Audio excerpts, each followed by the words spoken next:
Hello everybody, today we are going to talk about another two types of loops, about the while and do while loop. Let's start this topic from the while loop. It looks like that.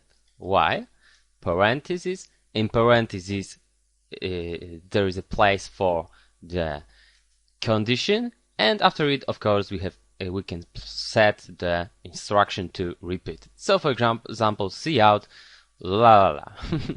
Okay.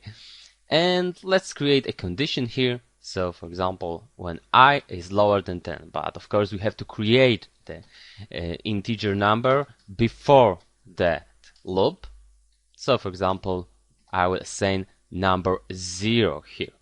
And look, we can't set here our variable inside the loop. We can't increment the variable inside the parentheses. We can't do that here. We have to do that always in the body of our loop. Okay, so we have to create a block of instructions, sorry. It's a bit different from the while loop, but it works almost the same, right? Let's see. Right now I will just run it, and as you can see, our condition is right now always true, because 0 is always lower than 10, right? The I is not changing.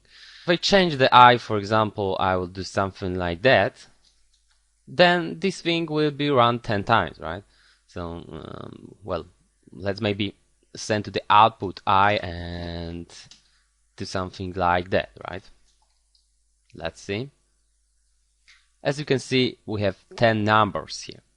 Okay, so it's working like the for loop, and now you might be like, so why do I need to know how that guy works here, how that loop is working? Because one person will use the while loop, second person will use the for loop, and you need to understand how they work. You will also have to decide what loop you like more, the for or maybe while loop, okay? And let's train a bit. Let's see how does it work, for example, when we do something like that. Let's go back to that position, and for example, I will increase the variable I here. What's going on? Can I do something like that? Of course. If you don't remember how post incrementation works, please go back to the arithmetic lesson. I was explaining it very clearly. As you can see, we have 10 numbers here, and they are beginning from 1 and it's ending at 10. What if I do something like that? As you can see now, numbers end at 9. And why is it happening? Because as I said, the pre-increment operation works like that. For example, let's assume that we are already at the number 9. So pre-incrementation works like that we have to first increment the I, so it will be 10, and then we have to send it to the output. So it will be like, if 10 is lower than 10, no, that's why 10 is not sent to the output here. But when I do something like that, is I lower, is I when it's 9 lower than 10? Yes. And after checking if that 9 is lower than 10, that 9 is increased by 1. So that's why here we have also 10. Okay? That's how it's working. And look what we can achieve here. Very cool. For example, we could also count to 0. We could do something like that. And what will happen? Let's see. As you can see, we are counting from 9 to 0. When I do it that way, we are counting from 9 to 1. And why is it happening? Let's focus for a second. When condition is true, when it is not equal to 0, so when I is finally 0, that loop will stop executing that instruction here, right? So if we have 10 here right now, so we are just decreasing. We are sending to the output 10, then we are decreasing by 1, so we have 9, and at the end we have something like 1, sending 1 to the output. We are decreasing it, so we have 0, so we are sending that 0 here, right? And then what's happening? We have decreased that with the increment operation, right, by 1, and we have 0 already here, so we can't repeat it again. When I do something like that, when I is 1, then we have to decrease it by 1, so it's 0, and we are checking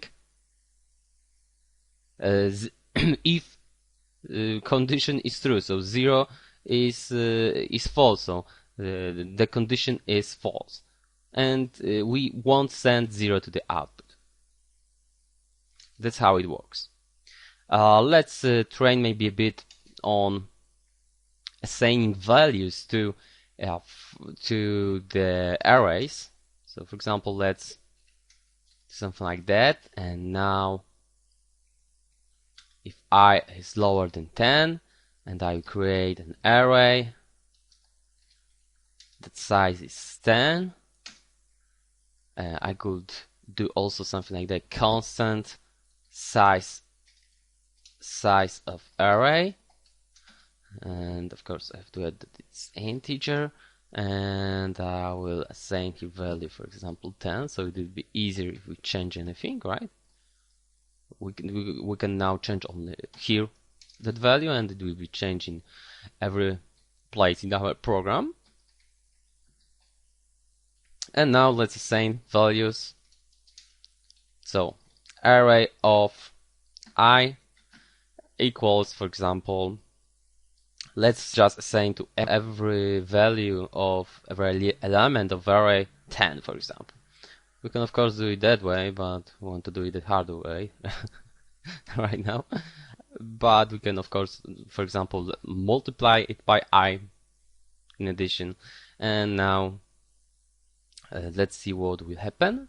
I will of course increase that I.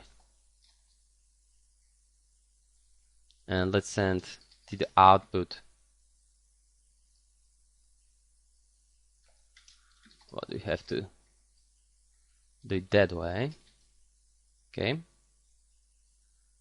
As you can see now, everything works fine. We could also increase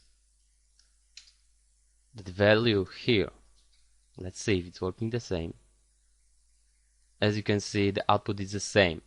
Because the post incrementation works like that we have to first send to the output. So at the start we have 0, so array of 0, and then we have to increase the I. So I will be increased in the next round of loop, right? Okay, this is the while loop. We have also something what is called do while, and this is very it is a bit different loop from other loops, because look, we can do something like, for example, do while, and I will do send here I. Let's comment that guys here, so they won't disturb us. And right now I is what? 0. So the condition is not true, but let's see if that instruction here will be executed. As you can see, it got executed once. So this loop is not checking the condition at the beginning. It is checking the condition after execution of every instruction between the curly opening bracket and curly closing bracket. In the while and for loop, the condition is checked at the beginning. So when I do something like while I and then cout la, then as you can see, this guy wasn't executed at all. So the condition is checked at the beginning. There's a difference between do while loop and while and for loop, okay? Okay, that's all in this lesson. Thank you.